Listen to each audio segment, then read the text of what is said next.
Osama bin লাদেনকে আশ্রয় দেওয়ার অভিযোগে একসময় পাকিস্তানকে আন্তর্জাতিকভাবে প্রায় একঘরে করে দিয়েছিলেন যুক্তরাষ্ট্র। সেই পাকিস্তান ইরান ও আমেরিকার যুদ্ধে এবার কার্যকরী ভূমিকা পালন করছে যুক্তরাষ্ট্রের হয়ে। এরই মধ্যে পাকিস্তান যুদ্ধরত দুই রাষ্ট্রকে আলোচনার টেবিলে বসাতে শান্তি আলোচনার প্রস্তাব দিয়েছেন। সেই প্রস্তাব প্রসঙ্গে মার্কিন প্রেসিডেন্ট ডোনাল্ড ট্রাম্প নিজে তার ট্রুথ সোশ্যালে একটি পোস্ট করেছেন। এ বিষয়ে মার্কিন যুক্তরাষ্ট্রের বিশেষ দূত, মধ্যপ্রাচ্য বিষয়ক বিশেষ দূত স্টিভ উইটকফও বলেছেন, পাকিস্তানের বিশেষ চ্যানেলের মাধ্যমে বা বিশেষ চ্যানেল দ্বারা ইরানে আমেরিকার ১৫ দফা শান্তি প্রস্তাব পাঠানো হয়েছে। কিন্তু প্রশ্ন উঠছে, পাকিস্তান যে কিনা ট্রাম্প প্রথম মেয়াদে ক্ষমতায় আসার সময় পাকিস্তানকে বলেছিল প্রতারক বিষয়ক একটা নেগোসিয়েশন, সেই পাকিস্তান কিভাবে ট্রাম্প বা হোয়াইট হাউসের এত আস্থাভাজন হলেন?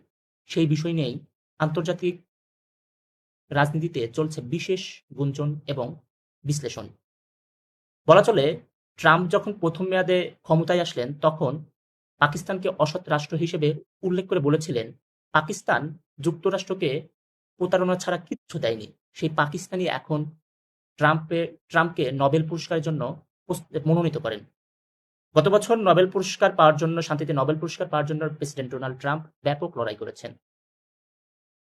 বহির্বিশ্বে তাকালে দেখা যায় পাকিস্তান তার এই নোবেল পুরস্কার পাওয়ার জন্য তার সঙ্গে হাত মিলিয়েছেন বা তাকে মনোনীত করেছেন। শুধু কি এইখানেই এই সম্পর্কটা? না। ভারত এবং পাকিস্তানের যুদ্ধ যখন গুরুতর অবস্থায় মোড় নিয়েছে, ঠিক তখনই মার্কিন প্রেসিডেন্ট ডোনাল্ড ট্রাম্প এই যুদ্ধকে বন্ধ করার সব ধরনের কৌশল অবলম্বন করেন। সেখান থেকে ভারত এবং পাকিস্তান যুদ্ধটি বন্ধ হয়। আর এই প্রেক্ষাপটে পাকিস্তান যুক্তরাষ্ট্রের বা হোয়াইট হাউসের দীর্ঘতম আস্থাভাজন হয়ে গেল।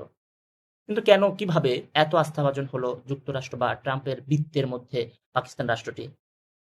ধারণা করা হয় পাকিস্তানের সেনাপ্রধান যিনি আসিম মুনির, তার কারণেই হয়তো এই সম্পর্ক ডেভেলপ হয়েছে দিনে দিনে। তিনি মার্কিন যুক্তরাষ্ট্রের সঙ্গে ক্রিপ্টোকারেন্সি এবং খাদ্য মজুত বিষয়ক চুক্তিগুলো নিয়ে অনেক দূর এগিয়েছেন।